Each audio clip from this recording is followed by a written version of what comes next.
Podignite ga še.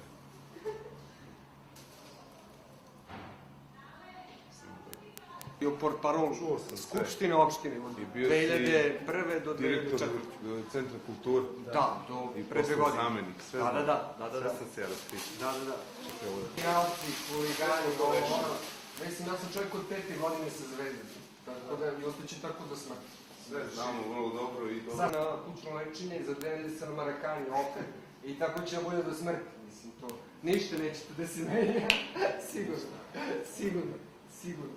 Spustimo te vidi ekipe. Hoću. To je, s kim igramo ovo za 2 nedelje? Sa Čukaričkim. Sad igramo sa frakture, lobanje i tako dalje. Mislim, ali dobro, bitno da sam živ i zdrav, proći će to.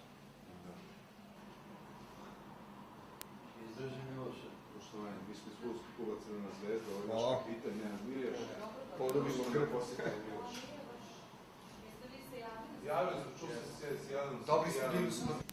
Uvek te branim jer pamtim 2 titule koje si nam donao. I šta god da se desi, ja ću uvek da te branim. Znam koliko si tada dao za Zvezdu i znam koliko sad daješ. Tako da to je sigurno. Baš mi je drago. Naravno. I ti vrlo dobro znaš šta je Zvezdin kapitan. A naravno, Svetinje je kapiten uvek. I kapitenu se nikad ne zvižda.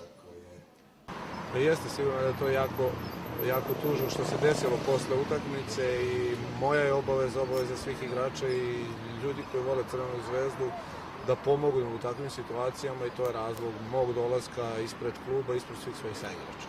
Pa lepo je prihvatio, bilo mu je drago, sigurno da je meni mnogo drago što je njemu bolje i što je sve to na kraju dobro prošlo. Za poklon je dobio dres Crvene zvezde, majicu Crvene zvezde i oduševio se svemu tome jer čovjek stvarno voli Crvenu zvezdu.